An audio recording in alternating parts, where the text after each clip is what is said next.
Jadi di antara kalian sebetulnya sudah banyak yang memberikan masukan-masukan berkaitan dengan teknis atau strategi untuk melakukan proses flebotomi yang nyaman gitu. Jadi menempatkan pasien di posisi yang nyaman, kemudian memberikan tempat duduk yang nyaman gitu ya.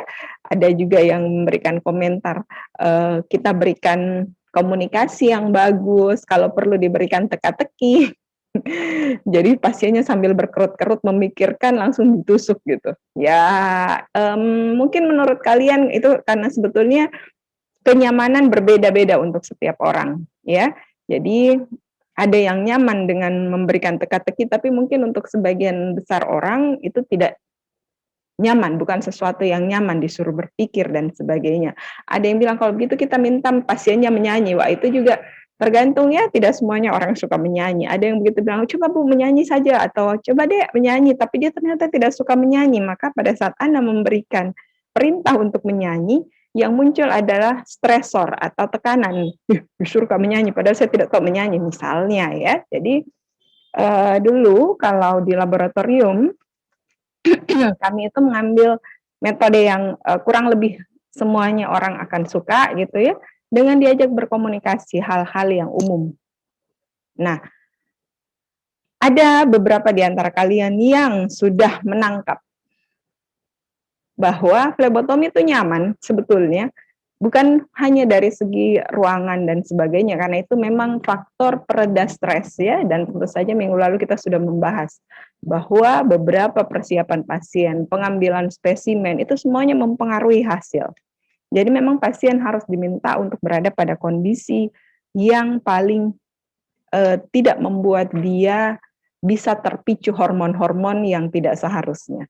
Nah, tapi satu hal, flebotomi sebetulnya ada yang sudah menangkap hal ini. Akan nyaman bagi pasien jika yang paling utama kalau hanya ditusuk satu kali. Saya tidak tahu apakah kalian ada yang pernah di flebotomi sebelumnya ya, dan kalian nyaman-nyaman saja pada saat ditusuk satu kali, kemudian tidak dapat, ditusuk lagi, kalian tetap nyaman. Tapi pada umumnya, bahkan dulu di laboratorium, itu kami mengambil indikator kinerja yang baik untuk suatu flebotomis itu perlu diberikan pelatihan ulang atau tidak, itu dari kemampuannya mendapatkan sampel atau spesimen darah dengan satu kali tusuk. Ya, karena rata-rata hampir semuanya orang tidak akan nyaman kalau dia bukan ditusuk satu kali. Ya, jadi dulu kita bikin indikator kinerja dalam 1000 kali pengambilan, jadi 1000 kali flebotomi, kalau dia tusuk lebih dari satu kali itu, lebih dari satu pasien, jadi sudah dalam 1000 pasien dia boleh hanya menusuk lebih dari satu kali itu, atau gagal, itu hanya boleh satu kali. Kapan dia lebih dari satu orang, dari 1000 pengambilan yang dia lakukan, kemudian ada 2 orang misalnya yang tidak berhasil dalam pengambilan pertama, maka petugas tersebut kita berikan lagi pelatihan.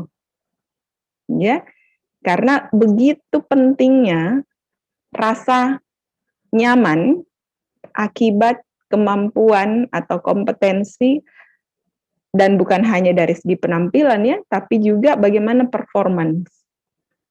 Akan jelek sekali suatu laboratorium nanti Anda bisa misalnya ada yang kerja di laboratorium ya, kalau misalnya ada pasien yang merasa bahwa jangan mau di situ, ditusuk terus ki, itu kan tidak nyaman kan? Kalau ada yang sampai berpikiran seperti itu atau ada yang menyampaikan seperti itu kepada orang lain, maka kolaps pasti. Atau laboratorium Anda akan bangkrut. Hanya satu orang saja yang sudah mengatakan seperti itu, bahwa jamuku ke situ ditusuk terus ki, jamuku ke situ jutek ki, gitu ya. Nah, itu kalau jutek mungkin kalau bertemu dengan pasien yang lain atau bertemu dengan petugas yang lain, ya mungkin mereka masih akan, oh tidak semua Jiang Jutek, di sana manis-manis gitu, petugasnya ramah-ramah. Tapi kalau yang namanya tusuknya lebih dari 1 kali, biar cantik bagaimana, biar ramah bagaimana, biar nyaman bagaimana tempat tersebut, pasti akan membuat pasiennya lari. Ya, karena memang itu indikator utama. Nah, inovasi yang dapat dilakukan, ada beberapa teman kalian itu yang sudah memberikan komentar-komentar berikut, ya. Jadi ada yang menuliskan bahwa sayangnya tidak ada ininya ya, tidak ada fotonya. Jadi saya mengasumsikan bahwa keduanya ini wanita dari namanya saja. Inovasi dengan menciptakan jarum suntik yang pada ujungnya terdapat obat bius atau penghilang rasa sakit, sehingga jika ditusukkan pada lengan pasien tidak merasakan sakit. Nah ini betul, ini bentuk inovasi. Anda nanti kalau misalnya ingin menciptakan hal tersebut, coba ya dengan perkembangan teknologi kefarmasian, kenapa tidak? Ya. Nah, pada anak-anak yang menjalani, sedangkan yang disampaikan oleh Siti Marliana, kita memberikan lokal anestetik, ya, sensasi pada mati rasa pada bagian yang akan disuntik. Cuman hal ini mulai bekerja dalam rentang waktu 45 hingga 60 menit. Jadi memang di Siti Marliana ini sedikit lebih cepat ya prosesnya, sedikit lebih unggul karena dia menyampaikan bahwa kekurangan dari kita menggunakan sensasi mati rasa itu adalah waktu tunggunya. Jadi memang ada beberapa metode, kita bisa memberikan salep, ya, krim, atau dispray penghilang rasa sakit, cuman butuh waktu 45 hingga 60 menit supaya dia mulai mati rasa. Apa yang cepat? Bentuk pemberian apa yang cepat sekali memberikan sensasi hilang rasa sakit? Ayo silahkan berkomentar. Ada yang tahu? Kira-kira bentuk sediaan apa yang cepat sekali efeknya? Injeksi. Injeksi, betul. Ya. Jadi kalau mau cepat pasiennya hilang rasa sakitnya, kita injeksikan anestesi. Cuman kan kalau injeksi dikasih sakit juga kan? Maka beberapa laboratorium sebetulnya untuk menghilangkan rasa sakit ini itu rekomendasi WHO untuk pasien-pasien yang memerlukan memang penghilang rasa sakit. Misalnya penyuntikan arteri yang berulang. Karena arteri itu posisinya, ingat yang minggu lalu saya sampaikan, posisi arteri dibandingkan posisi vena bagaimana? Arteri lebih dekat Vena lebih dekat ke syaraf, posisinya dibanding arteri. Posisinya, jadi posisi vena dengan arteri, vena itu lebih di permukaan, arteri agak ke dalam. Jadi kalau kita ingin menjangkau arteri, maka butuh penusukan lebih dalam. Nah, makanya untuk penusukan arteri pada beberapa pemeriksaan yang memerlukan waktu lebih lama gitu ya, itu memang disarankan oleh WHO itu menggunakan lokal anestesi. Jadi bukan juga injeksi anestesi gitu ya, karena kalau diinjeksikan ya sakit juga. Kecuali kalau pasiennya memang sangat butuh dan itu dibutuhkan dalam waktu cepat. Jadi diberikan injeksi anestesi lokal gitu. Tapi kalau untuk yang biasa-biasa saja gitu ya, cuman pengambilan darah untuk analisis laboratorium umum, ini biasanya tidak diberikan lokal anestesi karena butuh waktu. Kita memberikan krim, kita men-spray, sebetulnya ada di laboratorium disediakan ya. Cuman waktunya butuh waktu. Pasien lebih lama harus tunggu di laboratorium. Nanti mulai terasa bilang sudah tidak sakit nih dek, baru diambil darahnya. Nah biasanya memang untuk anak-anak yang butuh kerjasama tinggi ya, misalnya anak-anak yang cenderung kejang pada saat diambil darah, anak-anak epilepsi, atau anak-anak yang mohon maaf autis dalam tanda kutip itu kekuatannya tinggi besar sekali. Jadi kalau ditahan disuruh jangan goyang jangan goyang, itu tetap tidak bisa nyambung, dia tetap akan goyang. Nah resikonya komplikasinya jauh lebih tinggi. maka diberikan lokal anestetik. Tidak apa-apa waktu tunggu, karena memang kita memerlukan pasiennya tidak merasakan rasa sakit. Tapi kalau anak-anak biasa yang bisa disampaikan, "Dek, jangan digoyangkan ya, nanti kalau sakit, adek boleh menangis. Enggak apa-apa menjerit kuat-kuat, tapi tangannya jangan goyang, karena kalau goyang nanti ditusuk lagi di sebelahnya." Lebih, Mas, mana adek lebih suka ditusuk 1 kali atau 2 kali? Biasanya kalau seperti itu ya kita menakut-nakuti, tapi dengan bahasa yang tetap ramah gitu ya, tidak dengan memarahi, itu bahkan anak-anak sekalipun akan nyaman, dia akan mengerti, gitu. Apalagi kalau orang tua ya, kalau orang tua enggak perlu disampaikan seperti itu, kita cukup sampaikan saja. Sebentar. Kita berada di laboratorium, waktu pengambilan spesimen darah itu singkat sekali. Hanya kurang lebih 1 menit itu sudah didapatkan beberapa sampel yang kita inginkan. Jadi kalau pasiennya diminta untuk menunggu anestesi lokalnya bekerja, itu biasanya justru membuat pasien menjadi kurang nyaman karena waktu tunggunya yang terlalu lama. Dibandingkan sensasi rasa sakit yang dirasakan mungkin hanya sedikit gitu ya, karena kita menerapkan strategi. Jadi memang ada beberapa strategi supaya flebotomi itu tidak terlalu menyakitkan. Tentu saja flebotomi sakit, namanya saja tindakan invasif gitu ya.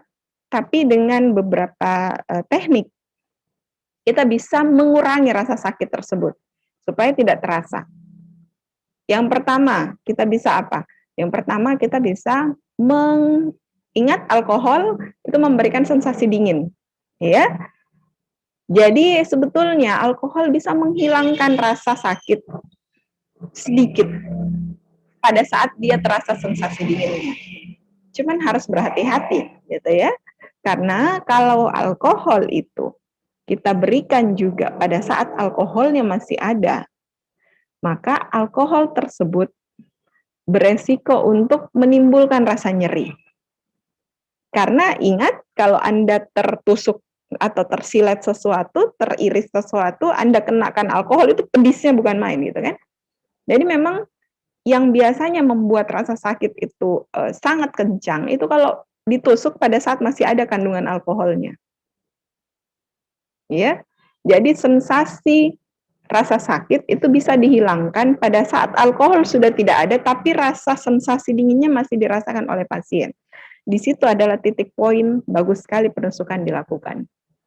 Pasien tidak terlalu sakit karena masih ada sensasi anestesi lokal sedikit dari alkohol, tapi tidak ada lagi sisa alkohol yang bisa membuat dia merasa nyeri karena pada saat ditusuk masih ada alkoholnya.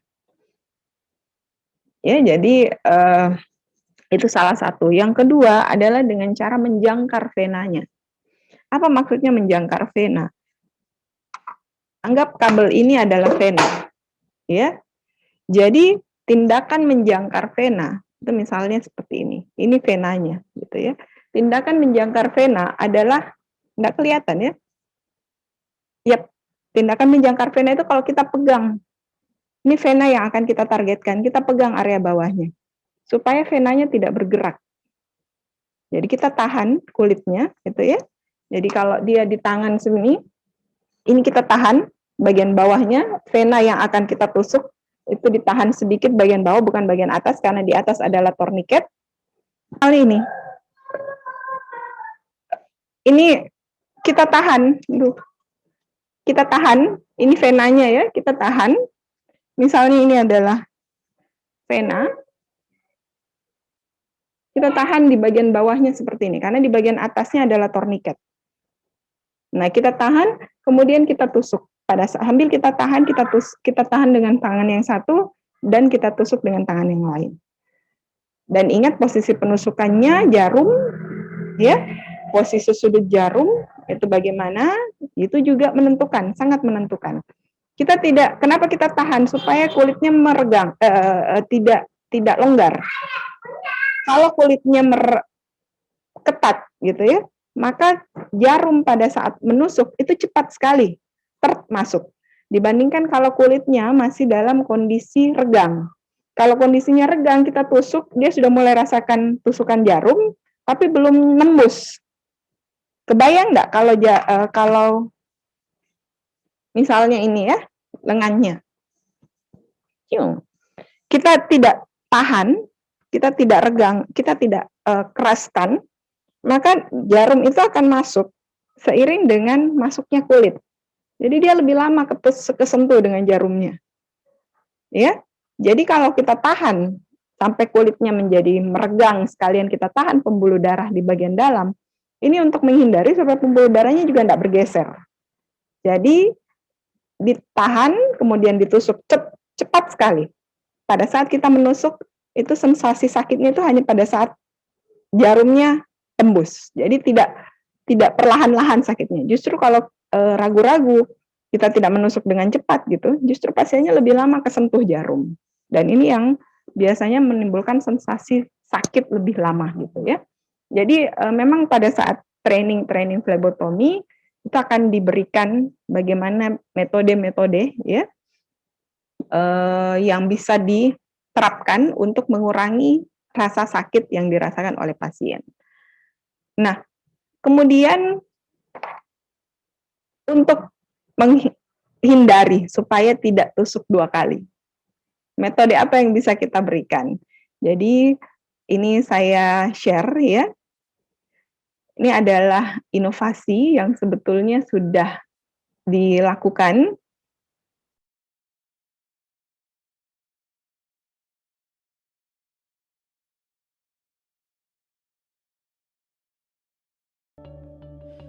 Imagine the value of a device that could see through a patient's skin and provide you a real-time digital map of their vessels, greatly reducing needle stick attempts and access time for procedures.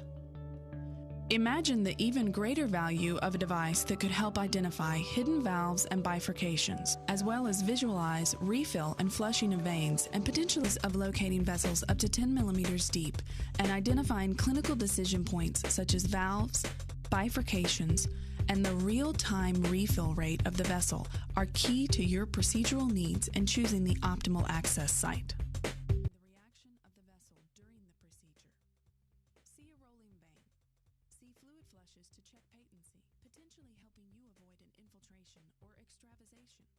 Post-access, Vanviewer is the only vein illumination device that can help you recognize a hematoma forming from a burst or punctured vessel, giving you the information you need to take action and potentially prevent additional complications.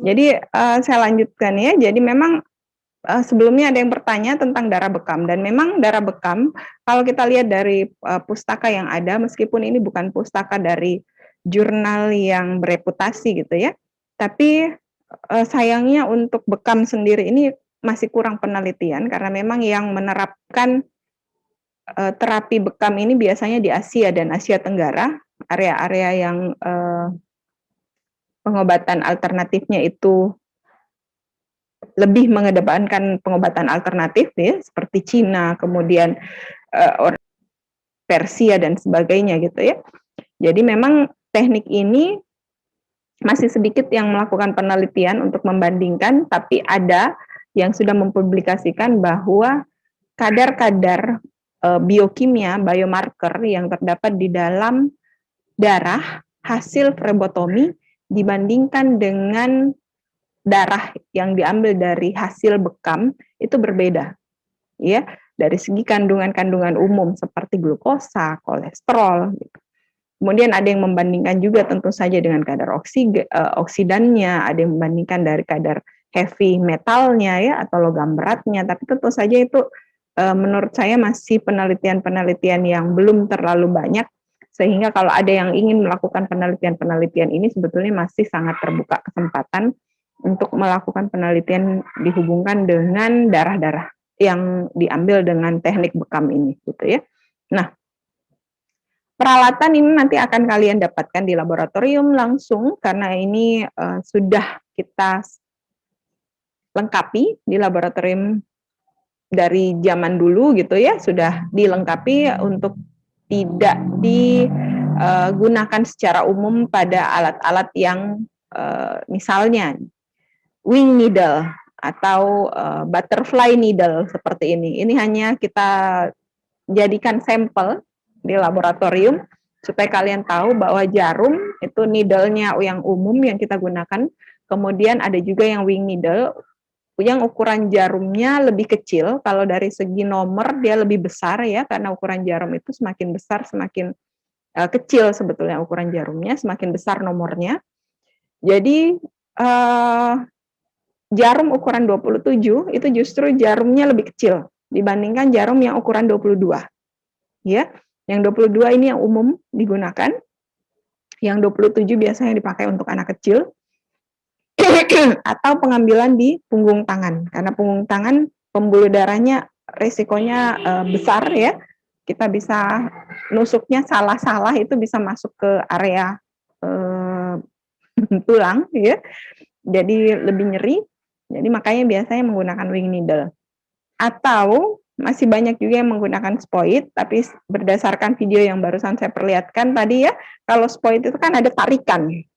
Jadi pada saat ditarik spoidnya untuk menarik darah, itu resiko kolaps vena itu bisa terjadi karena Anda bisa bayangkan dalam pembuluh darah kemudian ditarik oleh sistem vakumnya spoid gitu ya.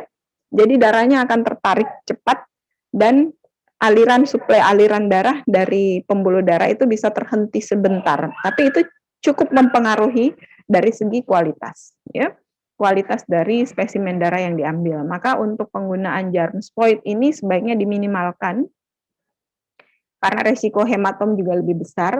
Tapi kalau memang pasiennya itu tidak memungkinkan diambil dengan sistem Vacutainer, ya Vacutainer itu sistem kita menggunakan jarum seperti ini dan tabung ini, maka kita tetap ada yang menggunakan sistem spoid, ya. Nah, tabung kalian nanti akan lihat bahwa tabung yang terdapat di laboratorium itu ada banyak jenis. Ada yang berwarna merah tutupnya, yang panjang, ukuran di dalamnya ini bisa sampai 10 mili gitu ya. Ada yang panjangnya normal saja, ini ukurannya 4 mili maksimal, tapi sebetulnya kalau kita berdasarkan pada sistem vakum dari tabung ini, kapasitasnya hanya 3 mili. Jadi jangan khawatir kalau kalian lihat, banyaknya darahku diambil, misalnya gitu ya. Karena lihat tabungnya besar. Padahal sebetulnya itu hanya 3 mili. 3 mili itu berapa? 3 cc. 3 cc itu kurang dari 1 sendok teh. Ya. Karena 1 sendok teh berapa? Ukuran di farmasi 1 sendok teh. 5 mili. 5 mili. Jadi satu tabung yang kelihatan besar ini, sebetulnya kapasitas dalamnya hanya 3 cc. Setengah dari sendok teh. Ya. Jadi kalau ada yang habis ambil darah, kemudian dia langsung pingsan, aduh kurang darah, habis darahku, itu lebay. Lebay sekali. Karena yang diambil hanya 3 cc. Itu kalau tabungnya penuh. Atau misalnya darahnya sudah tidak berhenti mengalir. Sistem vakum dalam tabung ini menghentikan aliran darah di posisi 3 cc. Berbeda dengan kalau kalian yang masukkan gitu ya, yang misalnya ada orang mengambil dari jarum spoid, kemudian memasukkan ke tabung. Ini bisa sampai penuh, ini sampai 4 cc bisa. Tapi kalau dia berhenti sendiri dari penggunaan needle dan holder yang dihubungkan dengan Vacutainer, ini 3 cc ini sudah berhenti sendiri. Jadi lebih ke aspek psikologis memang. Di laboratorium kami pernah dulu ada ya orang yang kekar, yang bagus badannya, kelihatan bahwa dia orang fitness.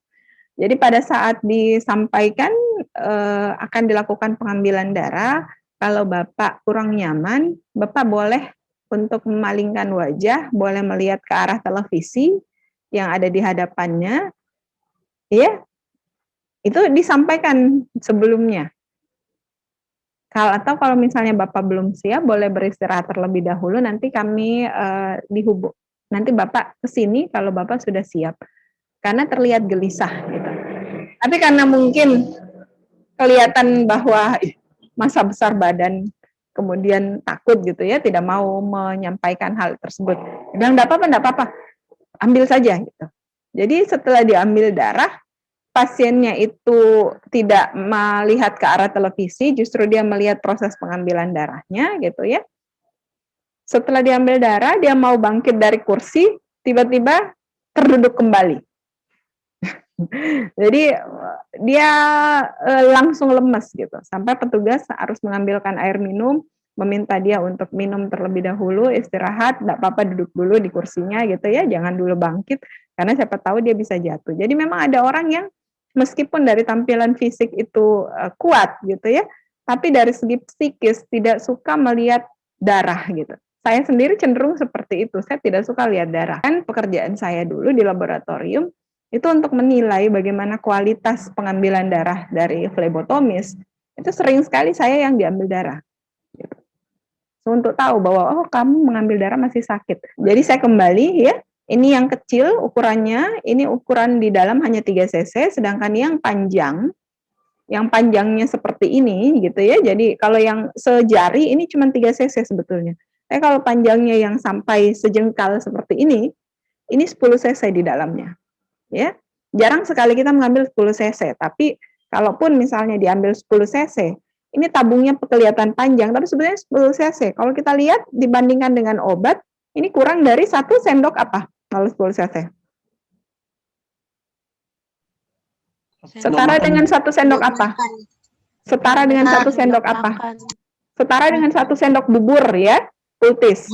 Atau dia kurang dari 1 sendok makan yang 15 cc. Jadi lebay sekali, betul-betul lebay orang-orang yang pingsan setelah diambil darah hanya gara-gara bilang, habis darahku. Darah Anda itu, coba deh Anda lihat ya, bagian cair dari darah itu lebih banyak porsinya, dan memang darah kita itu bisa diambil bahkan kalau Anda donor darah, untuk wanita itu diambil 250 cc. Untuk pria diambil 350 cc. Sekalipun ya diambil segitu 350 cc, kita tidak akan kehabisan darah. Gitu. Jadi ini tergantung dari psikis. Banyak orang yang tidak siap untuk diambil darah karena dengan alasan bahwa nanti habis darahku, padahal itu sebetulnya karena ketakutan. Ya, nah ketakutannya kalau saya katakan tidak berdasar karena yang diambil hanya sedikit sekali. Apa yang ditakutkan? Donor darah sekalipun itu tidak akan membuat Anda kekurangan darah. Karena ya bahkan disarankan gitu ya, kalau orang-orang yang hemokромatosis, apa itu pasien-pasien yang kadar sel darah merahnya banyak, itu justru disarankan untuk melakukan donor darah. Nah, kita kembali. Tabung berwarna-warni seperti ini saya sangat tidak sarankan untuk Anda menuliskan misalnya di skripsi atau di tulisan-tulisan ilmiah bahwa darah ditampung di tabung berwarna ungu. Darah ditampung di tabung dengan tutup berwarna merah. Ya, karena berbeda-beda setiap industri yang memproduksi tabung mungkin saja menghasilkan tabung dengan antikoagulan di dalamnya itu yang berbeda. Atau kalau enggak, satu jenis tabung misalnya yang berwarna hijau, ya, di dalamnya itu bukan hanya heparin, ada juga yang berwarna hijau, isi di dalamnya adalah antikoagulan iodoasetat.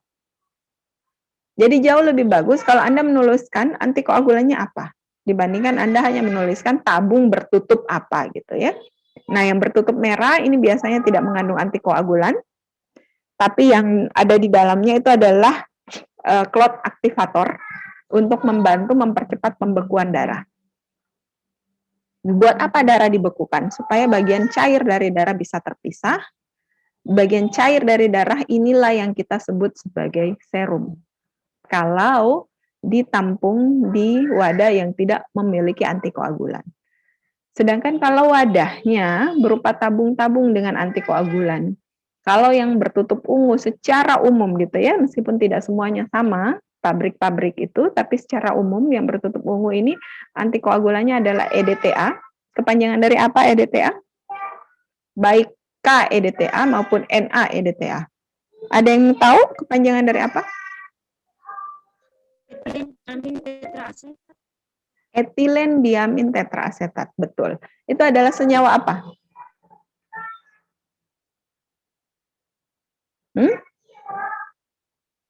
Kenapa dia bisa berfungsi sebagai antikoagulan? Mencegah pembekuan darah. Kenapa? Chelating agent. Tulis di forum diskusi ya. Etilen diamin tetraasetat digunakan sebagai antikoagulan, mekanismenya bagaimana? Ya.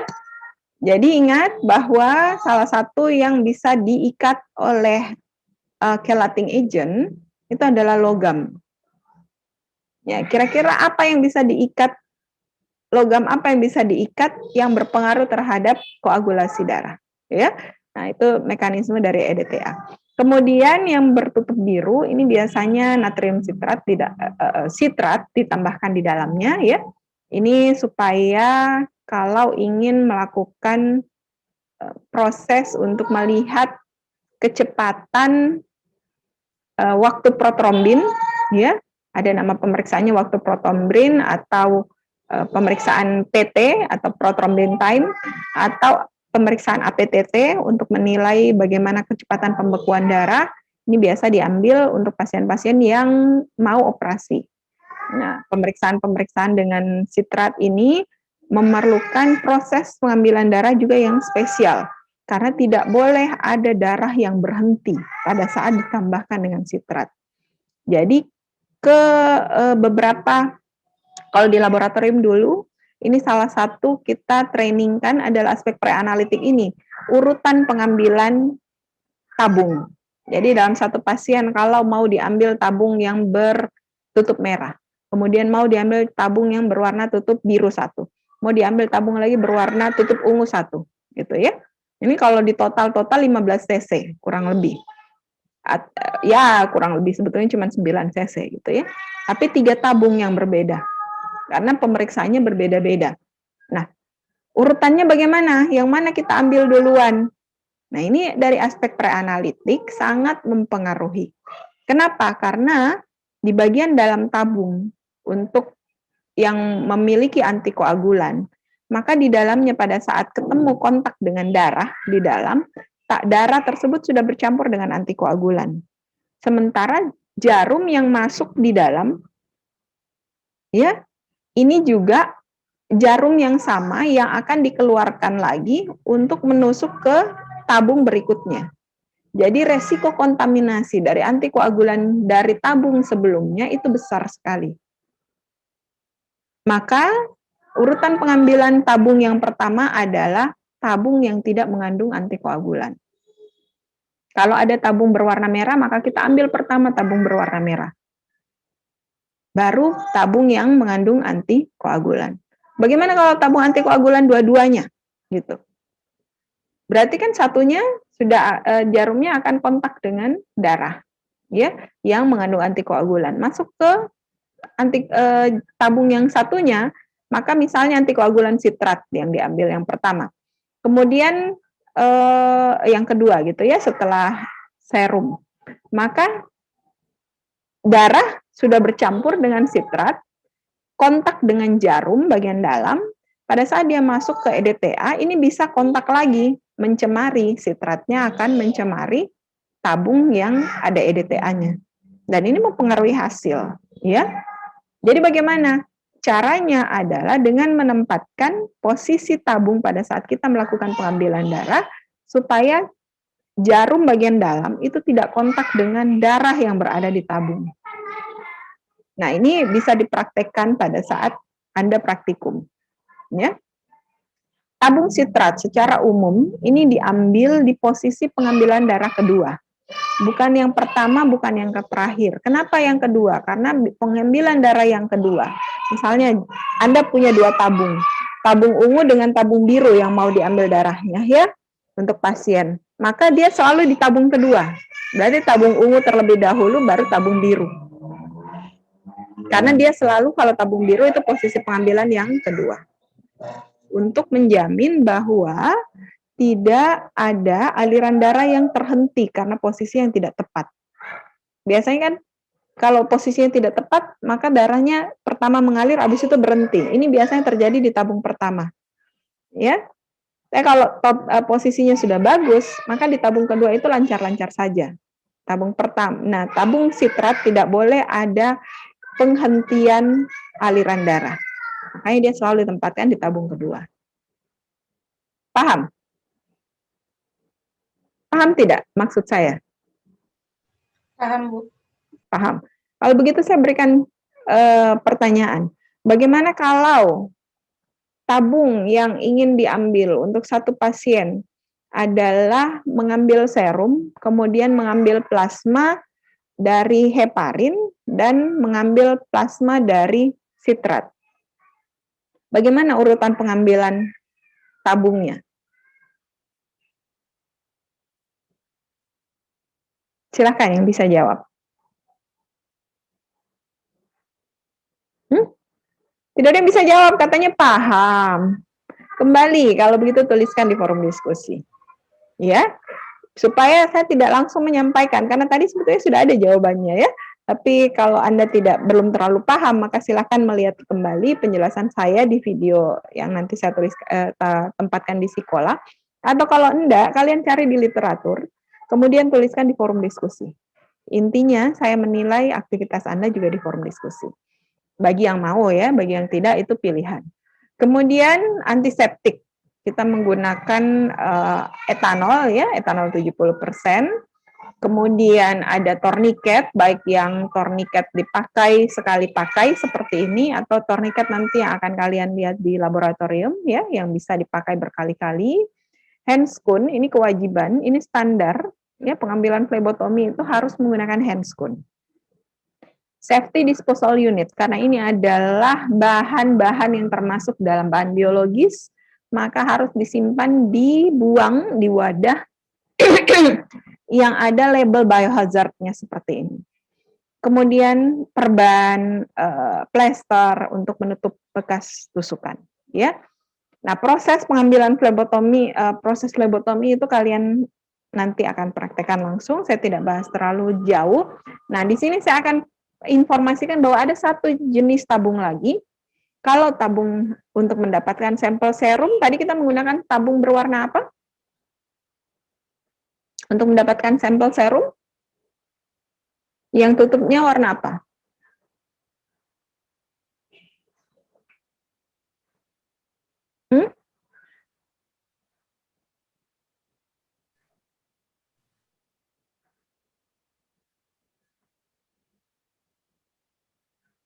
Ada yang tahu? Untuk silakan yang ingin berkomentar. Untuk pengambilan sampel serum, kita menggunakan tabung bertutup apa?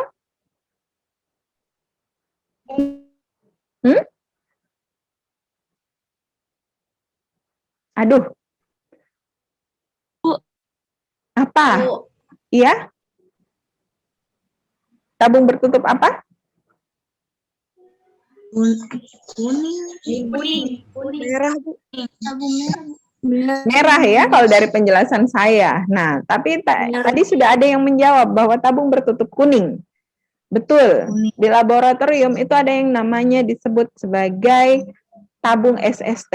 Tabung SST itu berwarna kuning tutupnya. Berbeda dengan tabung bertutup merah. Kalau tabung bertutup merah, di dalamnya adalah tanpa antikoagulan tapi ada clot activator. Cuman kita harus tetap menunggu 30 menit untuk darah membeku. Supaya tidak lisis darahnya. Ya. Kemudian kalau sudah 30 menit darahnya kita kasih goyang seperti ini, misalnya di dalam tabung ya, kita kasih miring begini, darahnya sudah tidak lagi mengalir, nah itu sudah membeku, baru bisa dilakukan sentrifugasi. Tapi kalau menggunakan tabung SST atau serum separation tube yang tutup berwarna kuning, kita tidak perlu menunggu 30 menit, itu sudah bisa langsung disentrifuge. Keunggulannya lebih cepat, ya. Nah, tabung berwarna kuning itu nanti langsung setelah diisi dengan aliran darah, ini bisa langsung disentrifuge dan terpisah komponen serumnya, tidak akan hemolisis meskipun dia tidak dibekukan terlebih dahulu, tidak didiamkan selama 30 menit, ya. Nah, di sini ada di beberapa teman kalian yang sudah menuliskan tempat-tempat yang tidak sesuai. Nah, jadi sebetulnya saya tidak akan terlalu banyak lagi menjelaskan, ya. Hematom tadi yang saya katakan, kalau posisi pengambilan darah tidak tepat, bisa terjadi hematom. Nah, hematom itu penggambarannya seperti ini. Area yang sudah hematom sebaiknya tidak lagi dilakukan pengambilan darah di area tersebut, ya, karena kita susah melihat posisi venanya. Dan yang kedua, ada pembekuan darah kalau dia di bagian dalam mungkin tidak menjadi masalah, ya, kita bisa menjangkau area vena. Tapi kalau dia di bagian permukaan kulit sebelum vena, maka itu bisa menghalangi proses masuknya jarum. Ya, jadi area hematom sebaiknya dihindari, kecuali kalau tidak ada pilihan lain. Misalnya pada pasien-pasien di rumah sakit yang selalu diambil darah, tiap jam diambil darah gitu, ya. Karena misalnya mau dilihat kadar trombositnya. Nah, itu kemungkinan besar posisi pengambilan darahnya membuat hematom di mana-mana, apalagi kalau anak bayi, kasihan kan? Nah, itu hematom mau tidak mau ya tetap dilakukan pengambilan darah di situ. Tapi itu tadi, ya, tetap dengan memperhatikan bahwa hematom posisinya di mana. Jangan sampai hematomnya ini di posisinya agak di luar, kemudian dilakukan pengambilan darah di situ, ini bisa mempengaruhi hasil nanti, karena ada koagulat dari luar yang bisa masuk ke dalam jarum. Kemudian lengan pada sisi mastektomi. Mastektomi itu proses pengangkatan payudara pada wanita, ya. Jadi yang kanker payudara biasa diangkat payudara kiri atau kanan salah satunya, maka pada sisi mastektomi tersebut pada saat pengangkatan payudara, maka kelenjar limfe, ingat di area ketek semua pria dan wanita, di sini kan ada mekanisme pertahanan tubuh, ya. Jadi pada saat pengangkatan payudara kemungkinan ada kelenjar yang ikut terambil di situ, padahal itu adalah kelenjar untuk pertahanan tubuh. Nah, kalau dilakukan pengambilan darah di sisi yang sama, maka lengan tersebut sistem pertahanannya sudah lebih turun dibandingkan lengan yang tidak pernah dilakukan operasi pengangkatan payudara. Karena di sini masih misalnya pengangkatan payudara di sisi sebelah kanan, ya, maka di sisi kirinya kelenjar limfanya masih normal. Jadi sistem pertahanan tubuh selain kulit masih ada kelenjar limfe di dalam gitu, ya. Jadi kalau ada infeksi yang bisa terjadi di lokasi penyuntikan, maka masih bisa di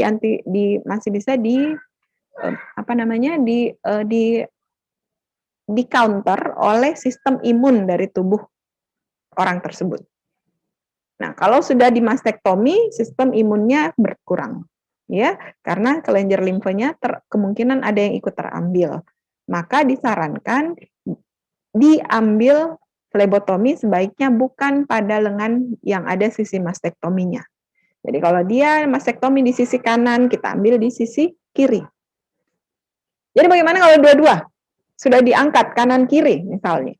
Jadi di mana mau diambil? Tetap bisa dilakukan, tapi ingat kita harus minimalisir sekali resiko terjadinya infeksi. Jadi proses desinfeksi sebelum dan setelah itu dilakukan, gitu ya. Nah, berikutnya adalah lengan yang atau lengan atau daerah kaki juga bisa, ya, yang udem. Ya, daerah-daerah edema ini biasanya tampak kalau kita pada orang hamil gitu, ya, atau pada orang-orang yang mengalami gangguan sistem sirkulasi, kalau ditusuk seperti ini lengannya, ya, itu tidak kembali, dia tetap akan masuk gitu kulitnya. Nah, lengan yang udem seperti itu tidak boleh dilakukan proses pengambilan darah. Kemudian daerah bekas luka. luka bakar ya, atau luka bekas yang banyak ya, misalnya luka tersayat tapi banyak gitu, atau luka tusukan tapi banyak. Nah, luka bakar jelas sama karena satu tadi saya katakan bahwa mekanisme perlindungan tubuh kita yang pertama sebetulnya adalah kulit. Jadi kulit yang sehat itu mencegah terjadinya infeksi. Nah, orang yang sudah ada luka bakar di situ, maka itu kondisi kulitnya tidak sama dengan kulit yang belum terkena luka bakar. Jadi ini juga diminimalisir resiko infeksi dengan menghindari daerah bekas luka bakar. Atau yang kedua tadi saya katakan, daerah bekas luka injeksi. Tapi biasanya kalau daerah bekas luka injeksi, ini saya pernah dapatkan langsung gitu ya, pasien yang pemakai jarum suntik, narkoba suntik, pada saat mau diambil darah, kita raba pada saat dipalpasi. Jadi bukan saya yang ambil darah, saya cuma mendampingi petugas pengambilan darahnya ke rumah sakit waktu itu. Permintaannya ada pasien HIV yang dirawat di rumah sakit. Nah, pada saat diraba, saya raba, wah, di dalamnya itu pembuluh darahnya. Pada saat kita raba seperti ini, di dalamnya sudah kayak lidi. Ya. Jadi pembuluh darahnya keras. Jadi kayak ada lidi di dalam. Kenapa? Ini biasa pada pasien-pasien yang sering disuntik. Pasien-pasien yang memang suka menyentik dirinya sendiri. Jadi pembuluh darahnya itu sudah banyak luka, dan lukanya itu bisa menyembuhkan dirinya sendiri kan, pembuluh darah kita bisa menyembuhkan diri sendiri dengan membentuk jaringan-jaringan, sama seperti kalau luka di kulit gitu ya. Kalau Anda punya luka di kulit itu akan mengeras dan itu lebih keras dibandingkan kulit biasa ya. Nah, di pembuluh darah juga seperti itu. Jadi dia begitu diraba, keras sekali. Ini kalau ditusuk jarum, kemungkinan besar pada saat ditusuk, ini misalnya ini pembuluh darahnya gitu ya, kemudian ditusuk jarum, karena pembuluh darahnya keras, ini pembuluh darahnya bisa bergeser pada saat ditusuk. Enggak kelihatan ya. Misalnya pembuluh darah, ini jarum ya. Kemudian ditusuk. Ini karena pembuluh darahnya sudah mengeras, bisa-bisa meskipun kita jangkar, kita tahan seperti ini, dia akan bergeser ke samping, ke kiri, ke kanan karena dia sudah keras, enggak bisa lagi ditembus dengan lancar. Jadi daerah bekas luka juga ini dihindari gitu ya. Nah, kemudian lengan dengan kanula, fistula atau cangkukan vaskular. Nah, lengan yang sudah ada transfusi, sudah ada kanula di situ. Jadi transfusi di sini misalnya ya, mau Anda ambil di sininya lagi pemnya, itu enggak boleh. Sebaiknya tidak diambil. Atau yang ada cangkukan vaskular. Orang-orang yang memang rutin melakukan proses baik hemodialisa gitu ya, itu di dalam, atau yang ada pembuluh darahnya di sini sudah pernah mengalami operasi ya untuk mempercepat proses hemodialisis dan sebagainya, itu di dalam sini ini ada alat yang kalau dipegang ser itu akan terasa gitu. Jadi di dalam pada saat kita mau melakukan pengambilan darah, ini kan misalnya ya, ini pasiennya. Kita biasanya minta pasiennya, Bu, boleh duduk tenang terlebih dahulu, kemudian kita pegang tangannya, gitu ya, untuk mengkondisikan tangannya supaya bagus. Jadi ini pada saat kita pegang tangannya, begini, ini bukan semata-mata karena mau meraba-raba ya, jadi bukan bilang, ngapa saya, mungkin karena saya cantik, makanya dipegang terus tanganku, bukan ya, jadi petugas flebotominya, itu sebetulnya ingin juga mengetahui apakah di bagian pergelangan pasien atau calon yang akan diambil darah ini ada cangkukan vaskular atau tidak. Jadi kalau kita pegang seperti ini akan terasa terasa di dalam. Saya pernah merasakan itu pada pasien. Ya, jadi kalau kita sudah rasakan seperti ini, ya kita pindah ke lengan yang satunya. Mohon maaf Bapak ya, kita ambil darahnya di lengan sebelah sini. Ya, jadi kita jangan mengambil lokasi yang sudah ada kanula, fistula, apalagi cangkukan vaskularnya. Kemudian lengan di atas IV lines. Jadi ini dia intravena. Pasien sudah ada di sini. Ya, sudah disuntik di sini intravena line. Kemudian Anda mau ambil area sini. Nah, maka pasti akan terjadi kontaminasi kan? Jadi pilihlah area yang tidak terdapat cangkukan atau intravena lines di situ. Kemudian lengan di mana darah sedang ditransfusikan, itu juga ya, karena ingat minggu lalu saya katakan bahwa resiko terjadinya kontaminasi. Jadi, katakan karena ini misalnya gitu ya, jadi pasiennya kita minta untuk silahkan duduk gitu. Kemudian ini tangannya kita kondisikan, kita pegang seperti ini tangannya, jadi sambil memegang tangannya ini diratakan gitu ya, biasanya dikasihkan penghalang di bagian sikunya di sini. Jadi sambil kita memegang ini kita juga merasakan pasiennya. Apakah di sini ada lengan atau tidak, ada cangkukan vaskular atau tidak di bagian pergelangannya ya. Jadi jangan bilang, saya mau meminimalisir, saya tidak akan sentuh-sentuh kecuali pada saat menyuntik. Nah itu juga proses yang salah karena kita harus melihat posisi yang sesuai untuk pasien. Jadi kita memang harus memegang. Jadi untuk yang punya hambatan untuk memegang lawan jenis misalnya, jangan khawatir karena Anda kan pakai handscoon ya. Jadi tidak ada alasan menurut saya untuk Anda menghindari kontak dengan pasien karena ini menjaga keselamatan pasien. Kita ingin tahu bahwa ada sesuatu di sini. Jadi jangan juga kalau ada sebagai pasiennya beranggapan bahwa kenapa saya dipegang-pegang padahal yang perlu dia pegang cuma di bagian sini. Nah, ini juga perlu dipegang gitu ya untuk mengetahui posisinya. Nah, sampai sini ada yang ingin ditanyakan? Oke, karena sudah tidak ada yang bertanya, saya yang bertanya. Apa keunggulan kira-kira Anda menggunakan sampel plasma dibandingkan sampel serum? Ayo.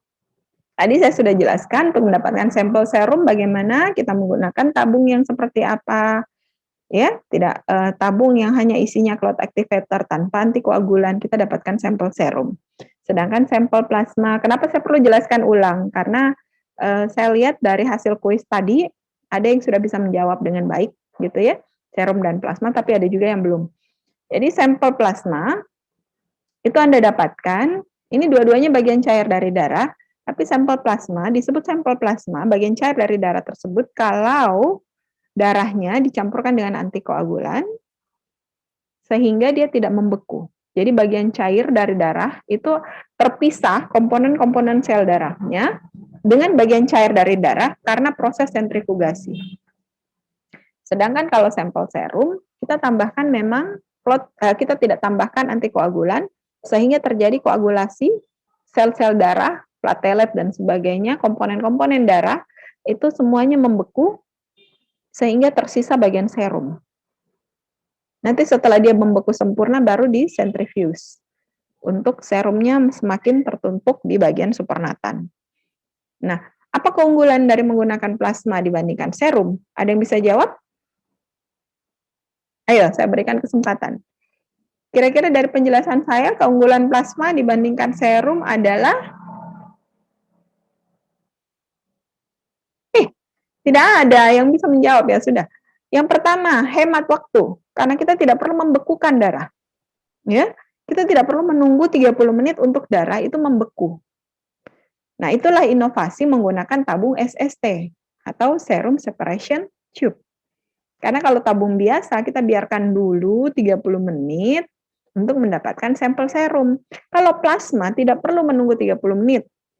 Segera setelah ambil darah, tertampung di tabung vacutainer yang mengandung antikoagulan, bisa langsung di centrifuge. Ya. Nah, kalau ada yang mau menciptakan inovasi lagi misalnya, tidak perlu di centrifuge, nanti langsung ditambahkan bahan kimia sehingga bagian cair dari darahnya langsung akan terpisah. Ya, silahkan. Itu sampai saat ini belum ada yang mengembangkan inovasi tersebut, ya. Jadi hemat waktu. Yang kedua, perolehan plasma itu lebih banyak dibandingkan perolehan serum. Sama-sama bagian cair dari darah, tapi plasma itu jauh lebih tinggi, bukan jauh lebih ya, lebih banyak volumenya dibandingkan sampel serum dari darah yang jumlahnya sama. Jadi dua-duanya dimasukkan, satu di tabung yang berwarna merah, ya, satu dimasukkan ke dalam tabung ungu misalnya. Sama-sama di dalamnya 3 cc. Setelah satunya dibekukan, dibiarkan membeku, kemudian disentrifuge sama-sama, maka perolehan plasma ini akan lebih banyak volumenya dibandingkan perolehan serum. Itu keunggulan yang kedua. Keunggulan yang ketiga, karena plasma ini mengandung antikoagulan, jadi resiko adanya clotting atau darah yang membeku yang mungkin terambil pada saat kita memisahkan supernatan gitu ya, ini tidak terjadi. Beda dengan serum.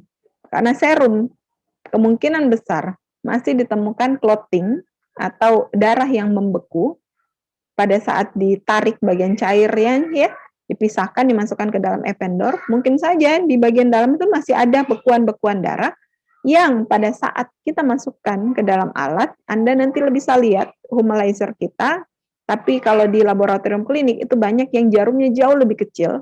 Ya, humalizer kita itu jarum menggunakan pipe, saluran yang kecil gitu ya. Jadi kalau ada koagulasi, darah yang membeku di situ itu bisa rusak. Nah, di laboratorium klinik itu banyak sekali alat-alat canggih yang menggunakan sistem jarum. Jadi kalau ada darah yang membeku, yang ukurannya kecil, itu bisa merusak alat. Karena dia menghambat jarum yang ada pada alat tersebut. Nah, itu keunggulan dari plasma. Kekurangannya apa? Plasma dibandingkan serum. Jadi serum lebih unggul dari segi, yang pertama, dari segi biaya. Karena tidak ada lagi antikoagulan yang dipakai gitu kan.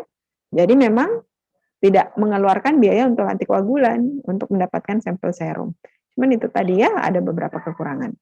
Nah, penanganan spesimen, kita lihat di sini, segera setelah pengambilan darah, kalau menggunakan tabung berwarna kuning, tabung SST, itu bisa langsung disentrifuse, atau misalnya tabung antikoagulan, yang mengandung antikoagulan, tabung apapun yang mengandung antikoagulan, segera setelah diambil darah, di sistem Vacutainer, atau menggunakan sistem Spoid, kemudian dimasukkan ke dalam tabung, bisa langsung disentrifuse.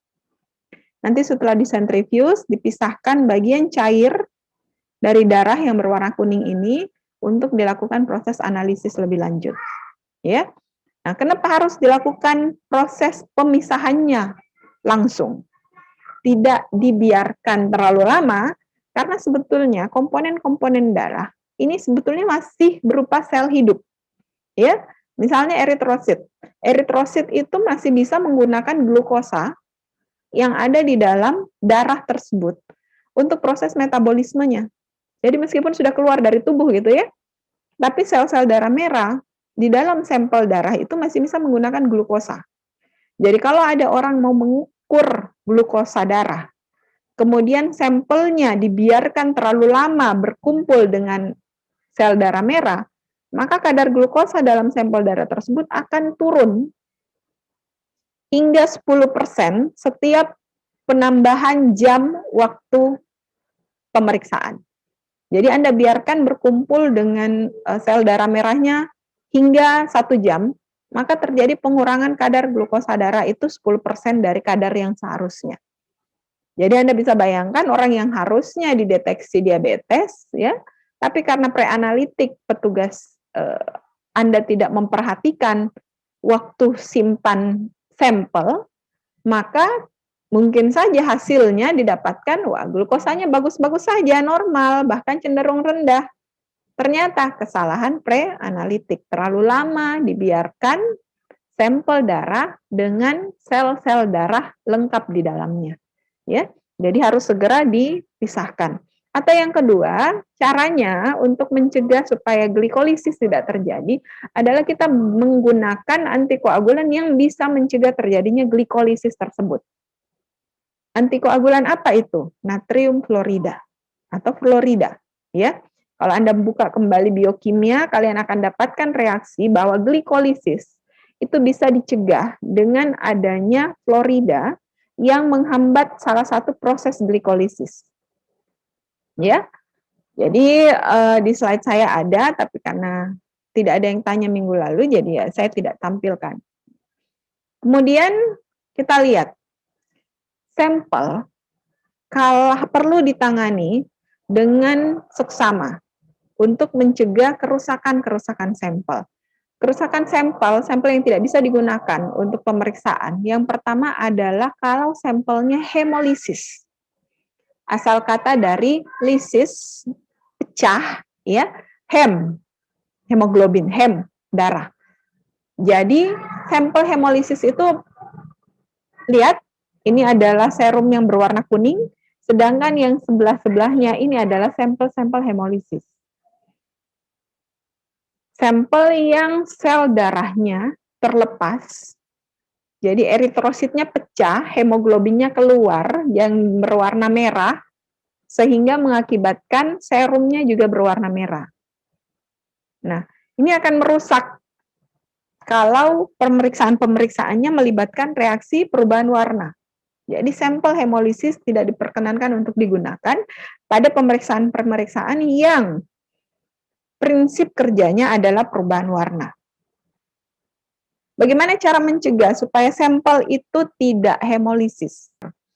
Jadi hemolisis bisa dicegah yang pertama dengan cara kita tidak melakukan pengocokan pada sampel.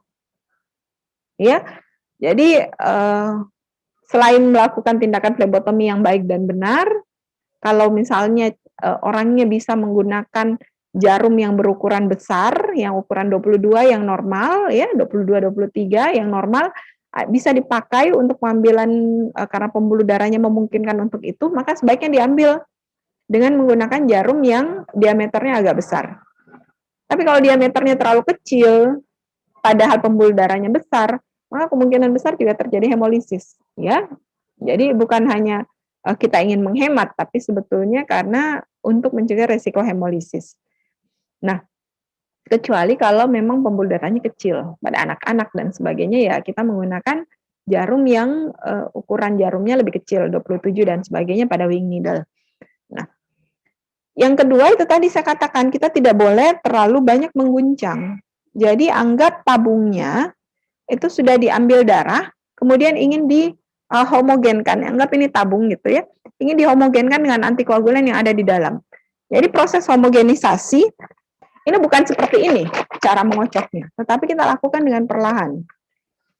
Bisa turun naik seperti ini, tapi disarankan itu bentuk angka 8. Jadi dicampurkan seperti ini. Jadi bukan gini ya, dikocok supaya antikoagulannya bercampur dengan darah. Coba nanti Anda bisa praktekkan di praktikum, habis ambil darah, ada tabung yang Anda kocok. Nanti setelah Anda sentrifuge, Anda akan dapatkan sampel darah yang hemolisis. Coba nih. Tapi kalau yang diberikan homogenisasi dengan cara yang lebih lembut gitu ya, angka 8 seperti ini, membentuk 8, maka ini untuk mencegah terjadinya hemolisis. Nah, yang kedua adalah lipemik. Lipemik itu kalau komposisi lipoprotein, kolesterol di dalam darah pasien itu terlalu tinggi. Nah, warnanya bagaimana? Ini lipemik asal kata dari lipid ya. Jadi tinggi kadar lipidnya, trigliseridanya, itu warna sampel itu berwarna putih seperti ini. Nah, kalian bisa lihat. Kenapa? Mohon maaf, Bu, sisa 5 menit kok. Oke. Jadi kalau berwarna putih kita lakukan ultrasentrifugasi, jadi masih bisa diantisipasi, atau kalau enggak kita tanyakan kepada pasiennya. Biasanya kalau lipemik itu karena pasiennya tidak puasa. Ya. Yang ketiga, sampel yang ikterik, yang berwarna kuning terang seperti ini. Kalian lihat di samping lipemik, jadi lipemik itu bisa putih susu, bisa putih keruh seperti ini. Jadi seperti susu juga bisa ya, ada sampel yang kadarnya terlalu tinggi, kadar lipidnya, atau ikterik berwarna kuning terang seperti ini. Nah, kalau sampel ikterik mau tidak mau tetap diperiksakan ya. Cuman kita harus melihat bahwa untuk sampel-sampel yang terjadi yang berdasarkan prinsip perubahan warna, maka sampel ikterik tidak bisa diperiksakan.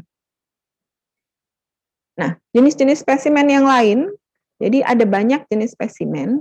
Kita lihat berdasarkan cairan yang dikeluarkan dari tubuh ada 2, yaitu transudat dan eksudat. Sederhananya bagaimana? Transudat, ingat dari asal kata transparan. Jadi kalau cairan tubuh yang dikeluarkan dari tubuh itu berwarna jernih, transparan, kuning muda jernih ya seperti serum, itu biasanya adalah transudat. Terjadi pada kondisi-kondisi non-inflamasi, proteinnya kadarnya rendah, white blood cell-nya sedikit karena tidak ada reaksi yang melibatkan pertumbuhan bakteri di situ, bukan infeksi gitu ya. Jadi white blood cell-nya jumlahnya sedikit. Sedangkan kalau eksudat, ini kalau cairannya berwarna keruh, putih keruh, kuning keruh gitu ya. Karena biasanya terjadi gara-gara ada reaksi infeksi yang melibatkan luka di situ. Kenapa white blood cell-nya lebih tinggi? Karena banyak bakterinya, infeksi, jadi banyak bakteri, maka white blood cell-nya lebih banyak berkumpul di situ. Glukosanya lebih rendah dibandingkan serum dari pasien. Kenapa? Karena bakteri-bakteri menggunakan glukosa tersebut. Ya, proteinnya lebih tinggi pada eksudat karena banyak kandungan bakteri, sehingga imunoglobulin bertumpuk banyak di situ, sehingga proteinnya lebih tinggi. Nah, ada beberapa cairan yang bisa diperiksakan kalau di laboratorium klinik itu makroskopi, mikroskopi maupun pemeriksaan kimia. Makroskopi meliputi warna, ya kejernihan, volume dan sebagainya. Mikroskopi ya kita lihat sel-selnya secara di mikroskop. Kemudian tes kimia atau tes mikrobiologi. Yang pertama adalah cairan cerebrospinal. Ini diambil di area otak. Ini volumenya kalau untuk dewasa bisa sampai 100-an cc gitu ya. Atau pada anak-anak bisa sampai 10 cc. Nah, ini biasa dipakai untuk mendiagnosis dan gangguan-gangguan yang berhubungan dengan sistem saraf pusat. Misalnya ingat ada dulu kasus ada artis yang mengalami infeksi tipes ya. Tapi tipesnya katanya ke otak. Nah, untuk tahu bagaimana Salmonella TB-nya bisa sampai ke otak ya dengan mengambil cairan otak ya. Kemudian cairan pleural. Nah, ini yang heboh sekarang, cairan dari paru-paru gitu. Nah, cairan pleural itu ada beberapa jenis. Bisa dia mengandung darah seperti ini yang berwarna merah ini ya. Ini kalau orang-orang yang mengalami luka pada area paru-paru.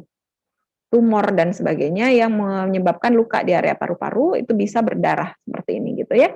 Atau misalnya ada kecelakaan paru-parunya ada luka di area paru-paru ya bisa juga mengakibatkan perdarahan seperti ini.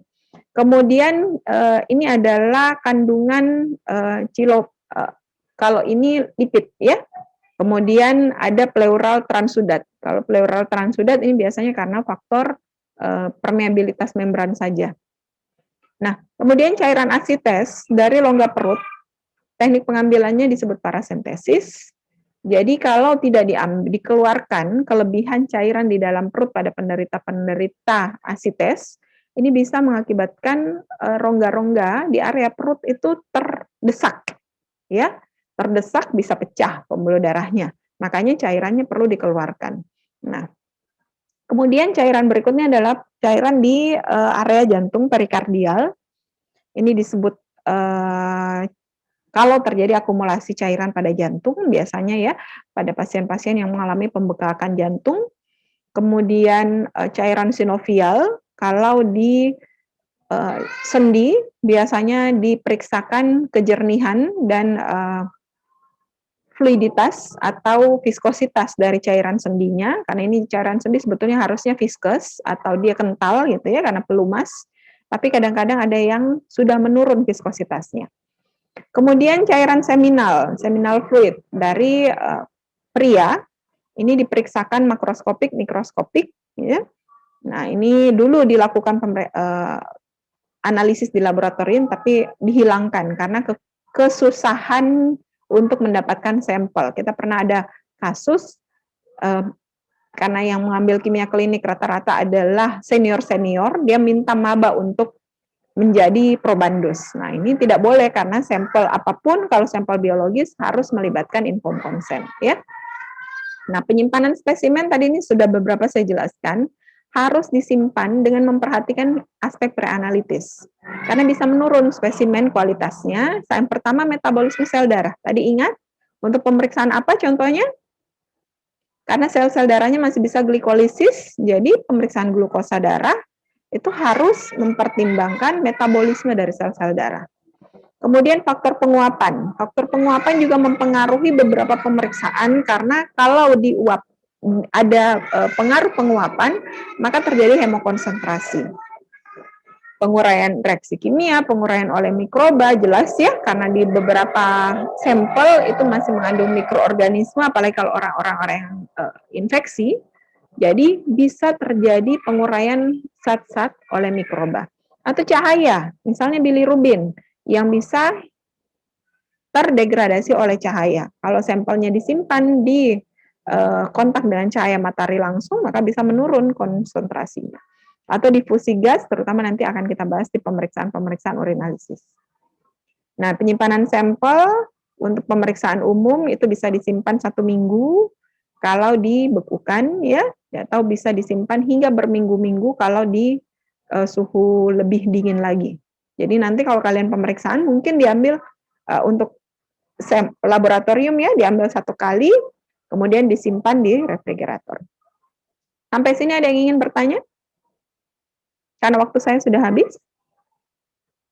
Ada yang ingin bertanya sebelum saya akhiri? Oke, tidak ada yang bertanya ya. Jadi untuk minggu depan kita akan adakan diskusi kelompok untuk perkuliahan berikutnya ya. Jadi kalian saya bagi menjadi 4 kelompok besar.